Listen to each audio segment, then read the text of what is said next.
ئەم ئاەتە خۆشەویستەکانم لە سوورەتێکە هاتووە، لە ناو سوورەتێکە هاتووە، ئەتوانی ناوی سوورەتەکە بنەی جامیعەی ئاداب.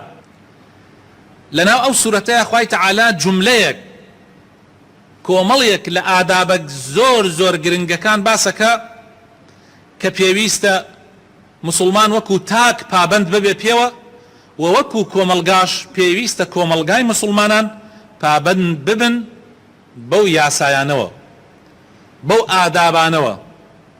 زۆر پێویستە دراسەتی ئەو سوورەتە بە تایبەت بکرێ، سوورەتی حجورات، و بچنە خزمەتی و تەفسیرێکی باش لەو بارەوە بزانن، چونکە بەڕاستی زۆر گرنگە ئەو سوورەتە هەموو مسلمانی لێ ئاگادار بێ. زۆرێک لە ئادابەکان ئەبینین لە ناو مسلمانانە مخالەفەی ئەو سوورەتەیە، زۆرێک لە ئادابەکان.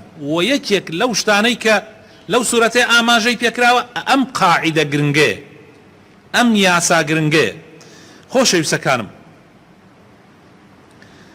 ئەم قاعیدەیە ئەوە ئەخاتوە بیرمان کە هەنێ مەسائیل هەیە،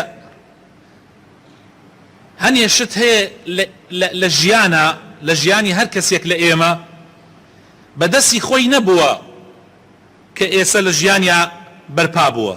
هەنێ شت هەیە هیچ اختیاری خۆتی تیا نییە، تایە سەرپشک نەبوویت. بۆ نمونە تۆ لە چی قەومیەتێکی، کوردی، عەرەبی، فارسی، تورکمانی، ئینگلیزی، ئەڵمانی، هەر قەومیەتێک، تۆ لە چی قەومیەتێکی ئەمە بەدەستی تۆ نییە. تۆ چاوت کردوتەوە های لە ئەم شوێنە، های لەنا ئەو قەومیەتە. تۆ لە چی سەردەمێکە لە دایک بوویت و ئەژێی؟ تۆ لە چی عەشرەتێکی؟ کێ دایک و باوکتە؟ تۆ ڕەنگت چۆن ڕەنگێکە؟ ئایا سووری، سپید؟ تۆ باڵات چەندێک بەرزە، چەندێک نزمە؟ زۆر مەسائیلی تر لەم شێوازانە هیچ اختیاری ئینسانی تیا نییە، هیچ اختیاری ئینسانی تیا نییە. تۆ بە اختیاری خۆت نەبوویتە ئەو ئینسانە. لەسەر ئەم بابەتانە محاسبە نییە.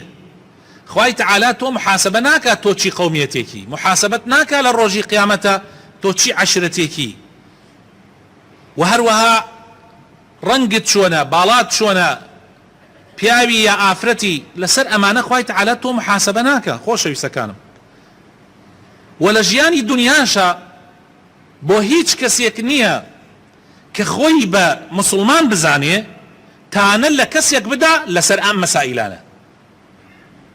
یعنی بۆ هیچ کەسێک نییە.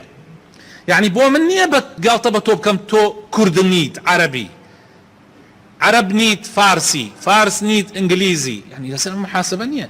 یا چی عەشرەتێکی،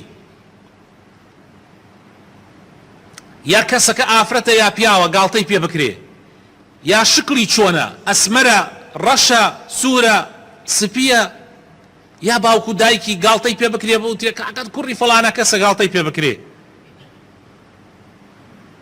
و گاڵتەکردن و بەکەم تەماشاکردنی کەسانێک لەسەر ئەم شتانە ئەوە بەڕاستی مخالفەی ئەمری خوایە و نزیکە لە کوفرەوە، نزیکە لە کوفرەوە. یعنی ئەمەی کە ئێستا لەناو خۆمانەیە گاڵتەکردنی ئەم عەشرەتەکە بەو عەشرەتەکە، شانازیکردنی ئەم عەشرەتەکە بەس بەخۆیەوە، شانازیکردنی ئەمە، یعنی ڕاستی ئەمە هەمووی ئوموری جاهلیەتە، هەمووی هی نەفامی بەر لە ئیسلامە، بەر لە دابەزینی ئەم ئاەتەیە.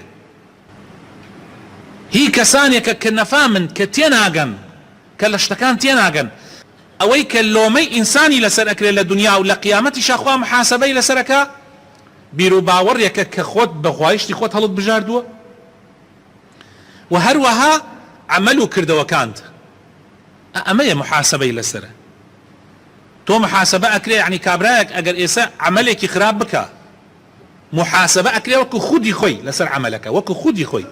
ئیتر نە کوڕی، نە باوکی، نە برای، کەس محاسبە ناکرێت لەسەرەوە. کابرا خۆی کارێکی خراپی کردووە، ئەو ترێ فڵانە کەس کارێکی خراپی کردووە، و زیاتریش لەوە نا هەوڵ بدرێ ئەویش بشارێتەوە، چونکە قیامەت خوای تەعالا شتەکانێک لاکات و تۆ نازانی ئەو کارە بۆ کرا، چۆن کرا. ئەمانش لە ڕاستیە هەر ئوموری غەیبە باش واتانێ لەوەشا قسە نەکەی بیدەیتە دەستی خوا. بۆیە خوای تعالی فەرمێ ئینە ئەکرەمەکم عیند الله ئەتقاکم، بەڕێزترین کەستان لای خوای تعالی بە تەقواترین کەسە. یەک تۆزێ بیر لەم ئاەتە بکەنەوە لەگەڵ ماتخوا. ئینە ئەکرەمەکم بەڕێزترین کەستان لای خوای تعالی ئەتقاکم. کێ بەڕێزترین کەسە لەناو ئەم مزگەوتە ئێستا؟ پێم بڵێن کێ بەڕێزە؟ هەمومان ئەڵێن وەڵڵا نازانین. ها دیتانە شتەکە بەس ئەڵڵا ئازانێ. کێ بەڕێزە نازانرێ. کەوابوو لەم دنیاشە تۆ ناتوانانی بڵێ فڵانە کەس بەخوا ڕیشێکی درێژی هەیە، کەلپەلێکی سپی لەبەر کردووە، خودرەیەکی سپی داوەتە سەرا، عەمامەیەکی سپی ها بەسەریەوە، ها یعنی نوێژەکان ئەڕوا بۆ 5 فەرزە بۆ نوێژ مەسەلەن چیەکە ئەوە متەقیترین کەسە. وەڵڵا هەبووە لەوەش بە یعنی مواصفاتی زیاتر بووە، منافقیش بووە. تۆ نازانی. و هەشە لەوانەیە ئەو مواصفاتانەشی تیانە بێ یەکێک بێ لە پیاوە زۆر گەورەکان. ئەگەر مواصفاتی ئوەیسی قەڕەنیتان بۆ باس بکەم کە پێغەمبەر تەزکیەیەکە، مواصفاتی ئوەیسی قەڕەنیتان بۆ باس بکەم کە پێغەمبەر تەزکیەیەکە، پێغەمبەر صلی الله عليه وسلم وەصفێکە کە چی پیاوێکە دێت و چۆن خوا دوعاکانی قبوڵەکە، ئێوە لەوانەیە ئوەیسی قەڕەنی هەمووتان ئیسە بڵێم بۆ بەر چاوتانە تەسویرێکی بکەن، هەمووتان وا ئەزانن پیاوێکە ئاوا ڕەنگی وایە، کەلپەلەکەی وایە، ئەمانە، بەڵام ئەوانە هیچی وانە. ئوەیسی قەڕەنی پیاوێک بووە جلەکەی ئەمەنە شڕ بووە، نەیزانێت چۆن عەورەتی خۆی داپۆشی، بەناو کۆڵانە تێپەڕ بووە، مناڵ وای زانیە شێتە بەردیان تێگرتە. لە مزگەوتا کاتێ بخەوتایە لەو بنەوە خادمەکە دەریە کردە دەرەوە. ئەو زەلامەیە پێغەمبەری خوا صلی الله علیه وسلم ئەفەرمێ ئەگەر داوا لە خوا بکە بڵێ خوایە ئەوەم بۆ بکە، خوا بۆ یەکە. کەوابوو بە مەنزەر نییە. حتى ئەمەشە ئینە ئەکرەمەکم عیند الله ئەتقاکم، خوا شاردێتیەوەی خۆی ئەیزانی. ئیتر کەوابوو دەمت بگرە و قسە بە کەس مەکە، تانە لە کەس مەدە، لۆمەی کەس مەکە. ئەمە زۆر زۆر گرنگە ئێمە لە ژیانی خۆمانە پیادەی بکەین. و پێغەمبەری خوا صلی الله عليه وسلم خوا داوا ئەکا کە ئومەتەکەی لەسەر ئەمە پەروەردە بکە، لەسەر ئەم ڕێبازە پەروەردە بکە، ئەمە ڕێبازی حەقا. جا خوای تعالی لە سورەتی حجرات ئەفەرمێ یا ئەیها الناس خەڵکینە ئنا خەلەقناکم من ذەکەر وئونثا، ئێمە ئێوەمان بەدیهێناوە لە یەک ژن و لە یەک پیاو کە ئادەم و حەوایە، وجعلناكم شعوبا وقبائل، حموتان آدمين يتربونة الشعوب وقبائل، أم حمو قبيلة وقومية أمانة دروز، وحموتان كل آدم وآدم لخولة لتعارفوا، أما حموي أما عشرة فلانة وأما عشرة فلانة أما قومية فلانة وابن مالي فلانة، أما بس بو يكتري ناسينا أجينا بو شانازي كردنو خوهل كيشانو أم مسائلان النية. إن أكرمكم عند الله أتقاكم، بەڕاستی بەڕێزترینتان لای خوای پەروەردگار ئەوانەتان کە زۆر لە خوا ترسن، زۆر خۆیان ئەپارێزن لە حرام و لە نافەرمانیەکانی خوای پەروەردگار.